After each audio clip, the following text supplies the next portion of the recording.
देखो बेटा, आज क्या है, सोशल साइंस का जितना हमने कल पढ़ा था आज उसके आगे से कंटिन्यू कर रहे हैं, ठीक है। So let's start with the chapter 3 of civics, parliament and the making of law. ठीक है, इस चैप्टर में कल हमने क्या पढ़ लिया था कि पार्लियामेंट क्या होता है, एंड क्या पढ़ा था इसके आगे, पीपल एंड देयर रिप्रेजेंटेटिव्स, ये पढ़ा था।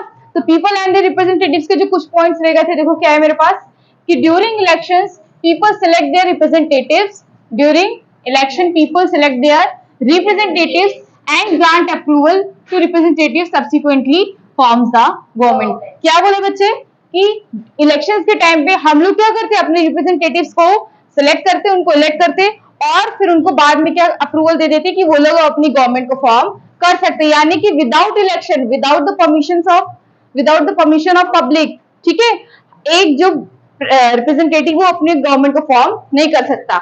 अब तुम कहोगे दीदी उन्होंने तो इलेक्ट कर दिया तो उसके बाद तो वो अपनी गवर्नमेंट को फॉर्म कर सकते, लेकिन ऐसा नहीं है, जब तक उनको मेजॉरिटी वोट नहीं मिलेगा टिल दैट वो अपनी गवर्नमेंट को फॉर्म नहीं कर सकते। ठीक है, तो जब तक उनको जो जनता है, जो पब्लिक है, वो क्या अप्रूवल ग्रांट नहीं करती, तब तक वो अपनी सरकार को फॉर्म नहीं कर सकते। क्लियर है?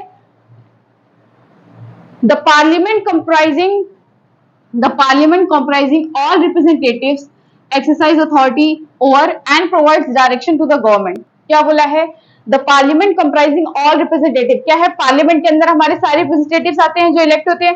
बिकॉज इलेक्शन में खड़े होने से पहले उनका सबसे पहले एक जो रूल होता है कि आप इलेक्शंस में तभी खड़े हो सकते हो if you are the member of the parliament. जब तक तुम पार्लियामेंट की मेंबरशिप नहीं लोगे तब तक तुम इलेक्शन के लिए खड़े नहीं हो सकते। तो क्या बोला है, the parliament comprising all representatives exercise authority over and provides direction to the government. की पार्लियामेंट के अंदर जितने भी रिप्रेजेंटेटिव्स होते हैं वो क्या करते हैं, अपनी अथॉरिटीज को परफॉर्म करते हैं and provide direction to the government. Government को जो भी डायरेक्शंस देनी होती है वो सारी डायरेक्शंस प्रोवाइड करती हैं। कौन? जो हमारे रिप्रेजेंटेटिव्स होते हैं जिनको हम लोग इलेक्ट करते हैं। ठीक है, आगे क्या, दस the people through elected representative not only establish the government but also regulates its activity। क्या बोला बच्चे कि the people through they elect representative not only establish the government but also regulate its activity। क्या बोला है कि जो जनता है, जो पब्लिक है, ठीक है, वो इलेक्शन देके जिस भी सरकार को सिलेक्ट करती, जिस भी रिप्रेजेंटेटिव को इलेक्ट करती, वो रिप्रेजेंटेटिव केवल एक गवर्नमेंट जाके फॉर्म नहीं कर देता कि हाँ हमने बीजेपी नाम की सरकार बना दी, बल्कि सरकार बनाने केवल उनका काम नहीं है, उनका काम ये भी कुछ अपने फंक्शंस, कुछ एक्टिविटीज परफॉर्म करे। क्लियर है? सरकार बनाने तक केवल सीमित नहीं है वो चीज, हमें आगे क्या अपनी एक्टिविटीज को परफॉर्म करना है। ये सारी ड्यूटीज किसकी है? उनकी, उन रिप्रेजेंटेटिव्स की जिसको जनता ने इलेक्ट किया है। क्लियर है? ये वाला टॉपिक कौन सा था हमारा? पीपल एंड देयर रिप्रेजेंटेटिव्स, कि लोगों का क्या फंक्शन है, लोग क्या परफॉर्म करते हैं और रिप्रेजेंटेटिव क्या परफॉर्म करते हैं, इस टॉपिक में था। क्लियर हुआ? नेक्स्ट देखो बेटा क्या है मेरे पास, role of the parliament. Role of the parliament में क्या है, पार्लियामेंट आपको बताया था ना, एक ऐसा हाउस जहां पे लोगों की मीटिंग होती है, नॉर्मल लोगों की नहीं, वो लोग जो लेजिस्लेटिव असेंबली के मेंबर्स होते हैं उन लोगों की मीटिंग होती है, यानी कि वो सारे लोग जो हमारे देश के क्या होते हैं, रिप्रेजेंटेटिव्स होते हैं, उन लोगों की वहां मीटिंग असेंबल होती है और वो लोग कंट्री से रिलेटेड किसी भी चीज पे डिसीजन लेते हैं, हर चीज पे आर्गुमेंट वगैरह होती है। ठीक है, कंसेंट वगैरह वहां पे लिए जाते हैं। क्लियर है? उस चीज को क्या कहते हैं हम? पार्लियामेंट। पार्लियामेंट के अंदर कौन है? एक तो प्रेसिडेंट रहते हैं, वो तो उनका घर ही कहलाता है ना, कि if the person becomes a parliament, वो व्यक्ति if the person becomes the president, वो व्यक्ति जो प्रेसिडेंट बन जाता है, ठीक है, उसको एज अ हाउस प्रोवाइड करती है गवर्नमेंट रहने के लिए। ठीक है, पार्लियामेंट। तो हमारे पार्लियामेंट के अंदर एक तो प्रेसिडेंट आ गए, ठीक है, एक उसमें क्या होता है, दो हाउसेस डिवाइडेड होते हैं, एक राज्यसभा दूसरा लोकसभा। ठीक है, क्या बोला बेटा, रोल ऑफ द पार्लियामेंट में क्या है, the Indian parliament which came into existence after 1947, जब उनको आजादी मिली, जब हमको आजादी मिली उसके बाद ही हमारी सरकार फॉर्म हुई। सरकार फॉर्म होने के बाद हमने क्या अपना पार्लियामेंट बनाया कि जो हमारे रिप्रेजेंटेटिव होंगे, जो हमारे प्रेसिडेंट होंगे, उनके लिए एक सेपरेट हाउस होगा, हर तरीके की मीटिंग, हर तरीके के डिसीजन को टेक ओवर यहीं पे किया जाएगा। क्लियर है? The Indian parliament which came into existence after 1947 with significant authority in the political framework। क्या बोला है, एक पॉलिटिकल फ्रेमवर्क में, यानी कि इस राजनीतिक है ना, इस राजनीति में क्या, जो इंडियन पार्लियामेंट है वो एक बहुत सिग्निफिकेंट अथॉरिटी का रोल प्ले करती है। ठीक है, यानी कि एक सिग्निफिकेंट अथॉरिटी की तरह प्लेस की जाती है, क्योंकि विदाउट पार्लियामेंट के विदाउट पार्लियामेंट के हमारे जितने रिप्रेजेंटेटिव है किसी पर्टिकुलर जगह असेंबल नहीं हो सकते। ठीक है, कि एक वो जगह जहां पे एक हेड भी हो हमारे पास और जहां पे हमारे सारे रिप्रेजेंटेटिव्स हो, वो अपने डिसीजंस दे, वो अपने डिसीजंस दे।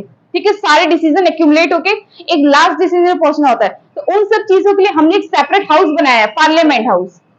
ठीक है, तो यानी कि जो पार्लियामेंट हाउस है वो क्या एक सिग्निफिकेंट अथॉरिटी की तरह प्लेस करता है कहां पे, हमारे पॉलिटिकल फ्रेमवर्क में। क्लियर हुआ?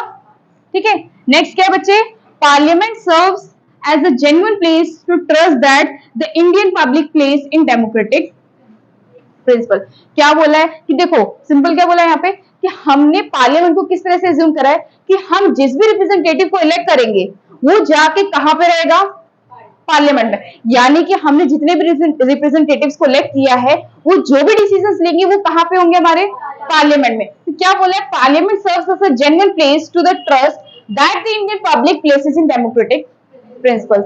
डेमोक्रेटिक प्रिंसिपल के अंदर पार्लियामेंट एक ऐसी जगह है जहां पे हम इंडियन पब्लिक ट्रस्ट कर सकते हैं कि हाँ जो भी हमारे फेवर में जो डिसीजन आएगा वो कहां से आएगा, पार्लियामेंट से। हमने हमारा पूरा ट्रस्ट है पार्लियामेंट के ऊपर कि वहां से हमारे लिए जो भी बिल पास होगा, जो भी पॉलिसी अप्लाई होगी, जो भी डिसीजन होगा वो हमारे लिए करेक्ट होगा, वो हमारे फेवर में ही होगा। तो हम इंडियन पब्लिक को इतना ट्रस्ट है किसके ऊपर, अपने पार्लियामेंट के ऊपर। ये पार्लियामेंट का भी रोल है कि जितने रिप्रेजेंटेटिव्स है वो उनको एक मैनर्स में, ठीक है, एक्यूमुलेट होकर रखे, सबको एक साथ असेंबल करके रखे। तो ये सारी चीजें किसकी ड्यूटी है, पार्लियामेंट की। और हम इंडियन पब्लिक पार्लियामेंट पे ट्रस्ट करके चल रहे कि वो जो भी डिसीजन लेंगे वो क्या होगा, हमारे फेवर में होगा और हमारे आगे ग्रोथ के लिए अच्छा होगा। क्लियर है? ये किसका रोल था बेटा, पार्लियामेंट का। क्लियर हुआ? नेक्स्ट देखो क्या है, consequently the government is answerable to the parliament for is action. Consequently का मतलब एज अ रिजल्ट। ठीक है, the consequently the government is answerable to the parliament for its action. और जब इंडियन पब्लिक, तो देखो पार्लियामेंट का मेंबर वही बन पाएगा जिसको हम इलेक्ट करेंगे। यानी कि जो हमारा रिप्रेजेंटेटिव होगा वही कौन होगा, पार्लियामेंट का मेंबर होगा, एक रिप्रेजेंटेटिव होगा। तो क्या बोला है कि जब हम इलेक्शंस के थ्रू अपने रिप्रेजेंटेटिव को इलेक्ट कर लेते हैं, ठीक है, तो उसके बाद एज ए रिजल्ट क्या होता है, जो हमारी गवर्नमेंट होती है वो पार्लियामेंट को हर चीज के लिए आंसरेबल होगी। गवर्नमेंट कौन होती है, वो लोग जिनको हम इलेक्ट करते हैं। ठीक है, जैसे कि पीएम मोदी हो गए, ठीक है, वो हमारी सरकार है ना, पीएम है। तो क्या वो जो भी काम करेंगे वो सही है, गलत है, वो क्या डिसीजन लेने वाले, ये हर चीज उनकी कहां पे जाती है, पहले पार्लियामेंट में। पहले पार्लियामेंट में सारे रिप्रेजेंटेटिव बैठ के एक साथ डिसाइड करते हैं कि जो चीज होने जा रही है कंट्री में अप्लाई होनी चाहिए, क्या वो चीज सही है। ठीक है, as a perspective to people, कि पीपल के पर्सपेक्टिव से क्या वो चीज सही है जो हम डिसीजन लेंगे। ठीक है, तो एज ए रिजल्ट क्या होता है, हमारी जो गवर्नमेंट है अपने हर एक्शन के लिए, कि वो एक्शन सही ले रही है या किस वजह से ले रही है, उसके लेने के पीछे का रीजन क्या है, हर चीज के लिए वो आंसर करेगी किसको, पार्लियामेंट को। अगर उससे रूल अप्लाई करने के बाद अगर कुछ दिक्कत हो जाती है तो दिक्कत क्यों हुई, उसके पीछे का रीजन क्या है, उस चीज के लिए वो आंसरेबल किसको होगी, पार्लियामेंट को। पार्लियामेंट को अपनी गलती बताएगी। ठीक है, तो पार्लियामेंट देखो सुप्रीम अथॉरिटी की तरह वर्क कर रही है ना हमारे पॉलिटिकल फ्रेमवर्क में, यानी कि पार्लियामेंट है उसके बाद हमारी सरकार है, कि सरकार कुछ भी सही करे कुछ भी गलत करे उसको हर चीज का आंसर किसको देना पड़ेगा, पार्लियामेंट को। तो parliament plays an important significant role in our political framework. Clear हुआ? नेक्स्ट देखो बेटा क्या है, this implies that the parliament comprising the Lok Sabha and the Rajya Sabha. ये हमको पता है कि पार्लियामेंट के अंदर दो हाउसेस होते हैं, लोकसभा और राज्यसभा, जहां पे मीटिंग्स होती है। Has the power to question the government choices and evaluate its performance. क्या है, हमने पार्लियामेंट को बनाया है किस लिए, कि वहां पे हमारे देश के जितने रिप्रेजेंटेटिव्स है, हमारे स्टेट्स के जितने रिप्रेजेंटेटिव्स है वो सारे इकट्ठे हो और क्या डिसीजन लिया जाए। तो पार्लियामेंट में जितने रिप्रेजेंटेटिव्स होते हैं उन लोगों के पास क्या ये राइट है कि वो हमारी सरकार से क्वेश्चन कर सकते हैं, उनकी चॉइस पे सवाल उठा सकते हैं कि अगर आपने डिसीजन लिया है कि हम इस पॉलिसी को या इस बिल को पास करेंगे जनता के लिए, तो क्यों करेंगे, उसके पीछे का रीजन बताओ। ठीक है, दोबारा रीड कर लो एक बार। This implies that the parliament comprising two houses, Lok Sabha and Rajya Sabha, the power to question the government choices and evaluate its performance. ये हमको क्या बताता है, this implies that the parliament वो जिसके अंदर दो हाउसेस है, हैज द पावर, पार्लियामेंट के पास ये पावर है कि वो गवर्नमेंट के क्वेश्चन, गवर्नमेंट की जो चॉइसेस पे क्वेश्चन कर सकती है। कि गवर्नमेंट अगर बोल रही है कि मैं ट्रैफिक रूल्स के लिए ये पॉलिसी निकालूंगा, ये रूल, ये गाइडलाइन हम निकालेंगे, तो पार्लियामेंट के पास ये राइट है कि तुम क्यों निकालोगे, जो रूल पहले था उसको रहने दो, न्यू रूल इंप्लीमेंट करने की क्या जरूरत है। ठीक है, ये क्वेश्चन कौन पूछेगा, हमारा पार्लियामेंट। जो पार्लियामेंट के मेंबर है वो गवर्नमेंट से क्वेश्चन कर सकती है, सरकार से क्वेश्चन करेगी कि जब ऑलरेडी एक रूल एग्जिस्ट कर रहा है तो आपको न्यू रूल लगाने की क्या जरूरत है। ठीक है, यानी कि हर चीज के लिए हम गवर्नमेंट को क्वेश्चन पुट अप कर सकते हैं। ये सारा रोल किसका है, पार्लियामेंट का। इतनी पावर हमारे पार्लियामेंट के पास दी हुई कि वो सरकार तक से क्वेश्चन कर सकता है एंड इवेल्युएट इट्स परफॉर्मेंस। और वो क्या परफॉर्मेंस कर रहे हैं जनता के लिए, गवर्नमेंट के लिए। ठीक है, अपनी कंट्री के लिए उनकी क्या परफॉर्मेंस है उस पर भी वो क्वेश्चंस उठा सकते हैं। क्लियर है। देखो यहाँ रोल किसका बताया जा रहा है हमको, पार्लियामेंट। कि पार्लियामेंट में क्या पावर है, क्या रोल है, वो किस तरीके से हमारे पॉलिटिकल सिस्टम में उसका क्या पोजीशन है, वो किस तरह से बिहेव करता है, वो सारी चीजें पार्लियामेंट क्या है मेनली। क्लियर है। तो मेन यही पता चला ना हमें कि पार्लियामेंट क्या एक सुप्रीम अथॉरिटी है जो कि हमारे गवर्नमेंट से भी ऊपर है, क्योंकि उसके पास इतना अधिकार है कि वो गवर्नमेंट से क्वेश्चन पूछ रही है। क्लियर है। नेक्स्ट देखो क्या है, the nation is divided into several constituencies and after the parliamentary elections the parliament must undertake the following responsibilities। क्या बोले बच्चे कि हमारा जो नेशन है बहुत सारी कॉन्स्टिट्यूएंसीज में डिवाइडेड है। कॉन्स्टिट्यूएंसीज क्या होती है, निर्वाचन क्षेत्र। निर्वाचन क्षेत्र क्या होता है, जहाँ पे इलेक्शंस वगैरह हेल्ड किए जाते हैं। ठीक है, जहां से लोगों को इलेक्ट किया जाता है, जहां से हमारे रिप्रेजेंटेटिव इलेक्ट। तो क्या बोला, हमारा नेशन ऐसे बहुत सारी कॉन्स्टिट्यूएंसीज में डिवाइडेड है। तो and after the parliamentary elections, और जब इलेक्शंस हो जाते हैं, जब इलेक्शंस हो जाते हैं, जब पब्लिक अपने रिप्रेजेंटेटिव्स को इलेक्ट कर लेती है, the parliament must undertake the following responsibilities. ठीक है, कि जब इलेक्शंस होते हैं और हम अपने रिप्रेजेंटेटिव्स को इलेक्ट कर लेते हैं, उसके बाद हमारे पार्लियामेंट की कुछ रिस्पॉन्सिबिलिटीज बनती है कि इलेक्शंस होने के बाद उनके रिस्पॉन्सिबिलिटीज फुलफिल करनी है। ठीक है, तो उसमें से देखो फर्स्ट रिस्पॉन्सिबिलिटी उनकी क्या आती है, टू सिलेक्ट नेशनल गवर्नमेंट। पहली रिस्पॉन्सिबिलिटी उनकी ये है कि वो पहले एक नेशनल गवर्नमेंट को सिलेक्ट करे, एक राष्ट्रीय सरकार को सिलेक्ट करे। क्या लिखा है इसमें, the formation of parliament takes place after the selected candidates becomes member of parliament for a political party which forms the government. क्या बोला बेटा, the formation of parliament takes place after the selected candidates becomes member of parliament. कि parliament की formation, parliament की the formation of parliament takes place after the selected candidate, कि जिस candidate को, जिस रिप्रेजेंटेटिव को हमने सेलेक्ट करा है, ठीक है, वो पार्लियामेंट का एक मेंबर, ठीक, ये पार्लियामेंट के अंदर एक उसका रोल कब प्ले होगा, जब वो क्या होगा, after the selected candidate become member of parliament for a political party. जिस पॉलिटिकल पार्टी में वो है उसको आगे कुछ भी काम करने से पहले मेंबर ऑफ पार्लियामेंट होना पड़ेगा। एक पार्लियामेंट में अपना रोल निभाने के लिए, जैसे हम कह रहे हैं ना, पार्लियामेंट में मीटिंग हो रही है, वहां पे सारे रिप्रेजेंटेटिव है, तो तुमको एज ए रिप्रेजेंटेटिव वहां बैठने के लिए पहले उसका क्या बनना पड़ेगा, मेंबर बनना पड़ेगा। ठीक है, पहले उस चीज का मेंबर, जैसे सेंटर है तो यहाँ तुम अपने आप आके पढ़ नहीं सकते। ठीक है, पहले आके आपको एडमिशन फॉर्म फिल करना होगा, आपको एज ए स्टूडेंट यहाँ पे सिलेक्ट होना पड़ेगा, उसके बाद आके आप यहाँ पे क्लासेस अटेंड कर सकते हो। तो वही चीज है कि जिस रिप्रेजेंटेटिव को हमने इलेक्ट करा है उसको पहले क्या, as a member of parliament select होना पड़ेगा, उसके बाद वो लोग इलेक्शंस में आ सकते हैं।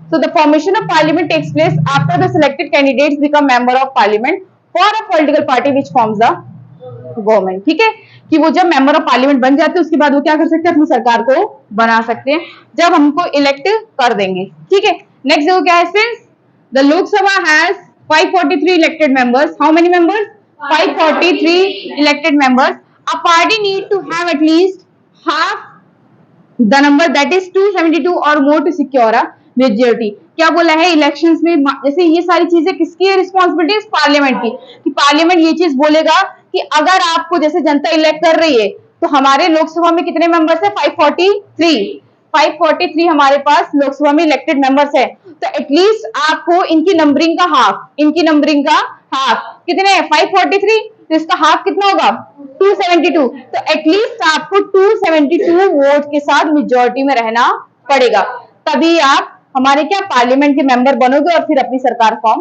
करोगे। कहते हैं ना इतनी वोटिंग है, इतनी मेजोरिटी से वो आगे, तो हमको कितने से आगे होना पड़ेगा, 272 तो होना ही चाहिए, इससे ज्यादा हो तो अच्छी बात है, तब जाके क्या हम एक मेजोरिटी को सिक्योर कर पाएंगे। ठीक है, समझ आया यहाँ तक, क्लियर हुआ? देखो बेटा, अब क्या आगे चैप्टर को कंटिन्यू करेंगे। हमने कहां तक पढ़ लिया था कि पार्लियामेंट की रिस्पॉन्सिबिलिटीज क्या है, कि जो पार्लियामेंट फॉर्म होती है जिसमें सारे रिप्रेजेंटेटिव्स होते हैं, तो उनकी आगे रिस्पॉन्सिबिलिटीज क्या बनती है ना।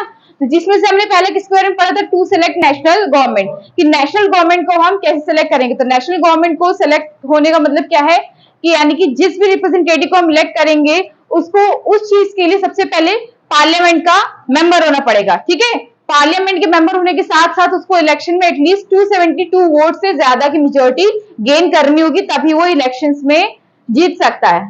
ठीक है, तभी वो as a representative, as a member of parliament के तौर पे फिर पार्लियामेंट में जाके किसी भी मीटिंग में साथ में बैठ सकता है। क्लियर है? उसी के आगे देखो, जो हम कंटिन्यू कर रहे टॉपिक, वो क्या चीज है यहाँ पे, अपोजिशन पार्टी।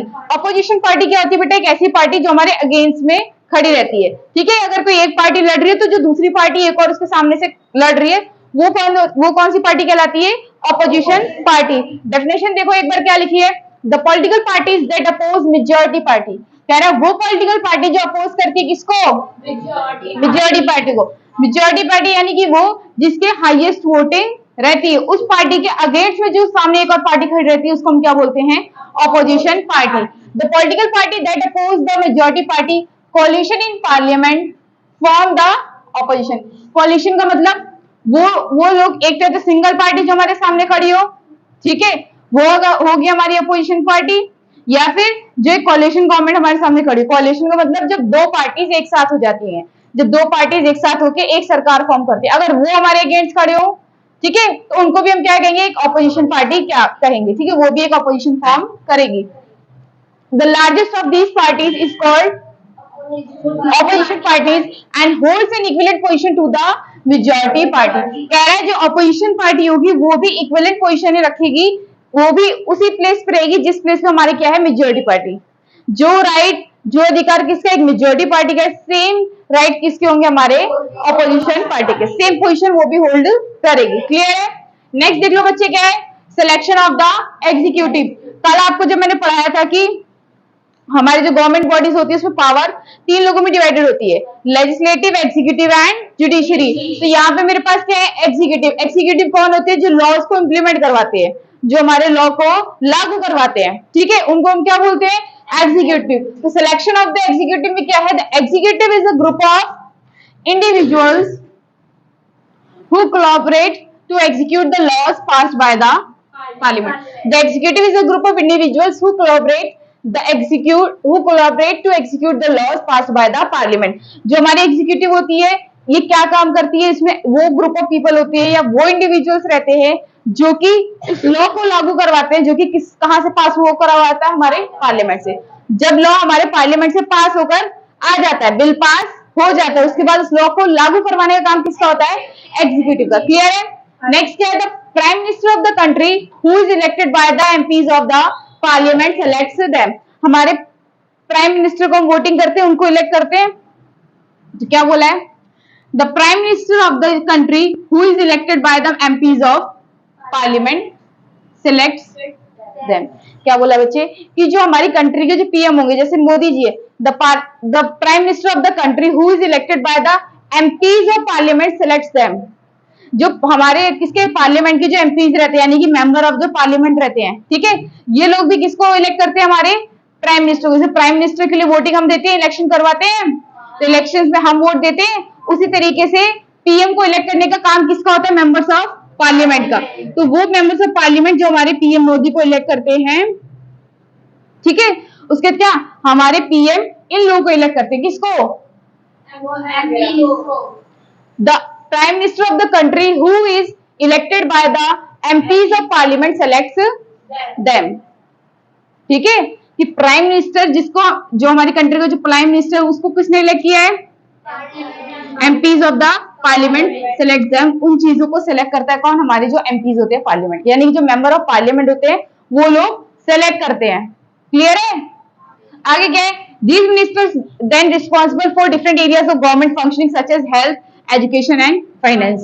क्या बोला है कि ये जो हमारे पार्लियामेंट के जो मेंबर्स होते हैं, अभी हम देखो ये जो पढ़ते जा रही है सारे क्या है, पार्लियामेंट की रिस्पॉन्सिबिलिटीज, उनकी ड्यूटीज है कि जब पार्लियामेंट फॉर्म हो जाती है, उसके साथ रिप्रेजेंटेटिव एक्यूमुलेट हो जाते हैं, उसके बाद उनकी क्या रिस्पॉन्सिबिलिटीज बनती है। ठीक है, तो क्या बोला है यहाँ पे कि these ministers are responsible for different areas of government, कि ये जो हमारे कौन होते हैं, मिनिस्टर्स होते हैं। ठीक है, ये हमारी गवर्नमेंट की फंक्शनिंग के बहुत सारे एरियाज के लिए डिपेंडेंट होते हैं। इनका काम होता है कि हेल्थ सेक्टर में ध्यान दे, फाइनेंस सेक्टर में ध्यान दे, एजुकेशन सेक्टर में ध्यान दे, हर जगह की खबर लाके हमारे गवर्नमेंट की जो भी खबर है कहाँ पे लाके पहुंचा है, पार्लियामेंट तक पहुंचा है। फिर पार्लियामेंट डिसाइड करेगी वो सही है या गलत। तो ये सब काम किसके से, फंक्शनिंग किसकी है, पार्लियामेंट के जो मेंबर्स है उनके। ठीक है, मेंबर्स ऑफ पार्लियामेंट की सारी ड्यूटीज है। ठीक है, हम उनका रोल ही तो पढ़ रहे हैं ना।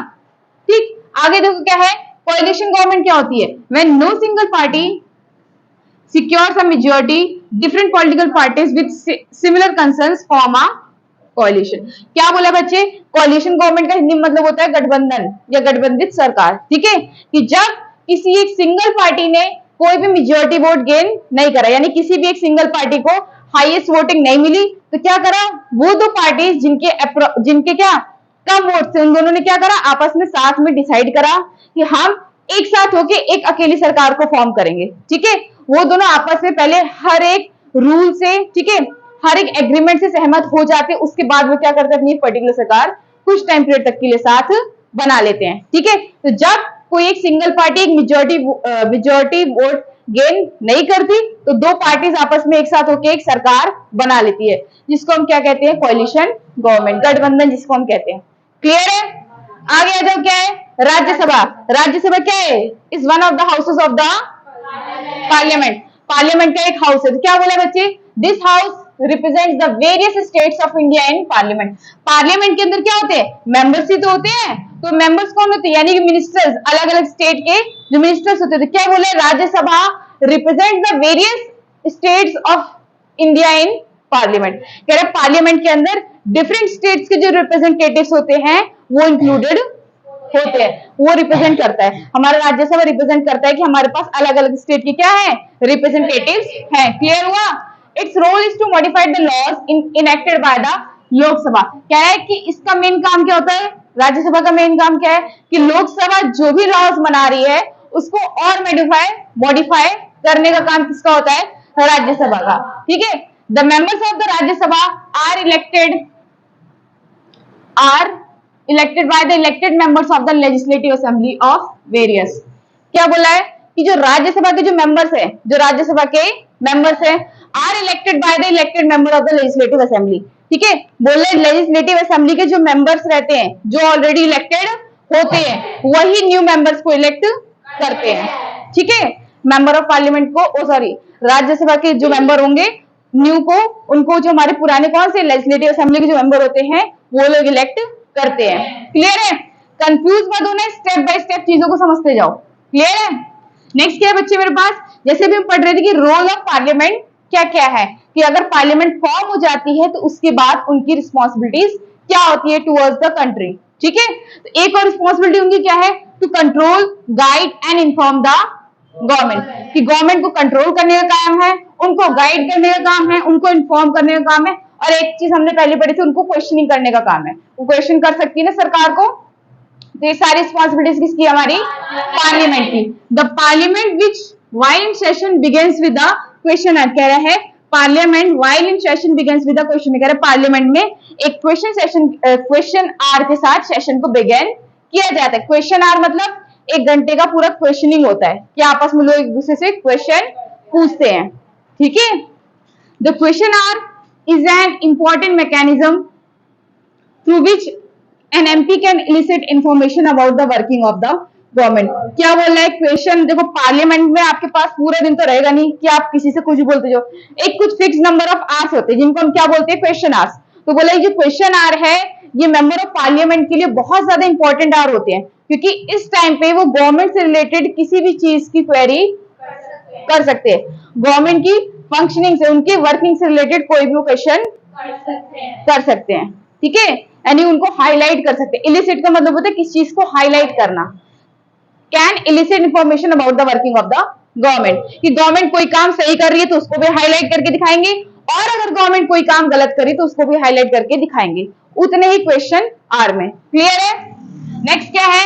Opposition parties plays a crucial role in the healthy functioning of the democracy. कह रहे हैं एक healthy functioning of democracy. Democracy क्या होती है? एक ऐसी सरकार जो जनता से ही बनी है, जनता की है और जनता के लिए ही है। ठीक है, लोगों की है, लोगों से है और लोगों के लिए है। ठीक है, यानी कि वो सरकार जो जनता से मिलकर बनी है उसको हम क्या कहते हैं? डेमोक्रेसी। तो क्या बोला है कि जो ऑपोजिशन पार्टी होती है इसका भी हमारे डेमोक्रेसी के अंदर, एक हेल्दी डेमोक्रेसी के अंदर बहुत एक ज्यादा क्रूशियल रोल होता है, बहुत एक इंपॉर्टेंट रोल होता है। Plays a crucial role in the healthy functioning of democracy. कि जो ऑपोजिशन पार्टी है वो हमेशा क्या, जो हमारा हाईएस्ट वोटर होगा, ठीक है, जिसने हाईएस्ट वोट गेन करा होगा, हमेशा उसके टक्कर में खड़ा रहेगा ना, कि वो जिस चीज की जनता के सामने मांग रखेगा हम भी वही चीज करेंगे, उसके अगेंस्ट हमेशा लगाए। तो यानी कि जो एट लास्ट पे जो हमारा रिजल्ट आएगा वो क्या आता है? बेस्ट आता है। क्योंकि दो अपोजिशन पार्टी आपस में लड़ी जा रही है, टेस्ट हो रहे हैं, बच्चे लड़ रहे हैं आपस में, ठीक है, कि हम ज्यादा मेहनत करें, हम ज्यादा अच्छा स्कोर कर पाएंगे। लास्ट में विजेता एक ही होता है ना, अच्छे मार्क्स एक ही बच्चे के आते हैं। इसी तरीके से अपोजिशन पार्टी हमारे पास एक क्रूशियल रोल कैसे प्ले करती है? क्योंकि जब तक अपोजिशन पार्टी पूरी मेहनत के साथ, लगन के साथ नहीं लगी रहेगी अपनी ड्यूटी को परफॉर्म करने में, तब तक हमारे पास बेस्ट रिजल्ट निकल कर नहीं आएगा, एक बेस्ट रिप्रेजेंटेटिव निकल के नहीं आएगा। अगर वो अकेला ही है तो कहेगा ठीक है मेरे साथ तो कोई लड़ने वाला है ही नहीं, तो सरकार तो मतलब मैं बनी गया, जैसे किसमें होता था? मोनार्की में। तो क्या कभी वो अपने आप को इंप्रूव करने की कोशिश करेंगे? नहीं। लेकिन अगर उनको ये पता है कि मेरे पीछे 10 पार्टीज और खड़ी है पोजीशन में, तो कहीं वो ना सिलेक्ट हो जाए, तो इससे बेटर क्या कि मैं अच्छा परफॉर्म करूं, तो मैं इलेक्ट होऊंगा। तो इसकी वजह से क्या हमको बेस्ट रिजल्ट मिलेगा ना। तो इसकी वजह से क्या बोला है कि जो अपोजिशन पार्टी वो भी क्या क्रूशियल रोल प्ले करती है हमारी डेमोक्रेसी के अंदर। क्लियर हुआ? नेक्स्ट और क्या है? The government gets valuable feedback and is kept on its toes by the questions asked by the MPs. क्या बोला बच्चे कि the government gets valuable feedback. Parliament के अंदर जितने हमारे रिप्रेजेंटेटिव्स होते हैं, जब इनकी मीटिंग होती है तो उस मीटिंग में जब चीजों को हाईलाइट किया जाता है, ठीक है, कि गवर्नमेंट ने ये करा, जैसे हमने अभी कहां पढ़ा था, MP can illicit information about the working of government, कि गवर्नमेंट जो भी काम कर रही है उनकी सारी इंफॉर्मेशन को क्या करेंगे हम? हाईलाइट करेंगे, दिखाएंगे जनता के सामने क्या हो रहा है सही, क्या हो रहा है गलत। ठीक है, तो क्या बोल रहा है? इस चीज की वजह से हमारी गवर्नमेंट को एक बहुत अच्छा फीडबैक मिलता है कि हाँ हमारा करा हुआ काम क्या पब्लिक को पसंद आ रहा है, या उनको क्या चीज दिक्कत हो रही है, क्या उन्हें अच्छा लग रहा है, क्या बुरा लग रहा है। फीडबैक मिलता है ना, तो हम अपने अच्छे को और ज्यादा इंप्रूव करते हैं। समझ आ रही है? जब तक कोई हमको ये नहीं बताएगा कि हमारी गलतियां क्या है, तो हम अपने आप को इंप्रूव कर पाएंगे। तो इन लोगों की वजह से, एमपीज की वजह से हमारी गवर्नमेंट को एक वैल्यूएबल फीडबैक मिलता है, जिसकी वजह से क्या फिर वो अपने आप को इंप्रूव करती है। तो सारे रूल्स किसके हैं? पार्लियामेंट के। ऐसा पार्लियामेंट ने बनाया है कि हम गवर्नमेंट को क्या करेंगे? वैल्यूएबल फीडबैक प्रोवाइड करेंगे, जिसके बाद वो अपने आप को इंप्रूव करेंगे, ठीक है, और कंट्री के डेवलपमेंट में और प्रोग्रेस करेंगे। The government gets valuable feedback and is kept on its toes by the questions asked by the MPs। कि जो मेंबर ऑफ पार्लियामेंट जो भी हमारी सरकार से क्वेश्चनिंग करेंगे हम ना, ठीक है, जैसे मेंबर ऑफ पार्लियामेंट जो भी हमारी सरकार से क्वेश्चंस करेंगे, ऑन इट्स टोज का मतलब क्या है? केप्ट ऑन इट्स टोज का मतलब क्या है? कि हम उस चीज को हमेशा अलर्ट पे रखेंगे कि जो एमपी ने जो हमको बातें बताई हैं कि आपने ये बिल पास करवाया है, इससे जनता का ये घाटा हो रहा है, तो हम इस चीज को हमेशा हाई अलर्ट पे रखेंगे कि हाँ हमारे पास इस चीज का बहुत बड़ा डर है। ठीक है, तो इस बात को हम फॉरगेट नहीं करेंगे, हमेशा अलर्ट पे रखेंगे। अच्छा ये चीज, ये गलतियां हमसे हो रही थी, हमको जब फीडबैक मिला तो हमको ये पता चला कि हमने ये इस बिल पास करने की वजह से जनता को दिक्कत हो रही है, तो इस चीज को हम क्या रखेंगे? अलर्ट पे रखेंगे। ठीक है, हमेशा एक अलर्ट पॉइंट पे रखेंगे कि आगे हमें इस चीज को पहले इंप्रूव करना है। जो भी क्वेश्चनिंग उनसे कौन एमपीस वगैरह करते हैं वो उसको हमेशा क्या हाई अलर्ट पे रखती है, कौन? हमारी गवर्नमेंट, ताकि उनको अच्छे से अच्छा फीडबैक मिल सके और वो अपने आप को आगे इंप्रूव कर सके। क्लियर हुआ? नेक्स्ट और क्या है? Law making is a significant function of the parliament. क्या बोला है कि पार्लियामेंट का मेन फंक्शन ही क्या है? कि वो लॉ को बनाए, है ना। जो हमारे क्या पार्लियामेंट में जो सभा होती है, राज्यसभा लोकसभा, इन लोगों का तो काम होता है लॉज वगैरह को बनाना, है ना। तो बोला है हमारे पार्लियामेंट का सिग्निफिकेंट फंक्शन ही ये है कि किस चीज का? लॉ मेकिंग का, लॉ वगैरह को बनाने का। क्लियर हुआ? ये था हमारा क्या रिस्पॉन्सिबिलिटीज ऑफ द पार्लियामेंट, कि जब पार्लियामेंट फॉर्म हो गई, सारे रिप्रेजेंटेटिव्स आ गए, तो अब उनकी क्या काम है, क्या ड्यूटीज है, क्या फंक्शनिंग है, वो चीज हमने पढ़ी। अभी ये 2-3 बातें पढ़ी, अभी और है, नेक्स्ट क्लास में वो बातें आपको बताऊंगी, आगे फिर चैप्टर कंटिन्यू होगा। अभी यहाँ तक क्लियर है? किसी को कोई डाउट, कोई क्वेरी है तो पूछ लो, अदरवाइज आज की क्लास यहीं पे एंड होती है। ठीक है, बाय बाय।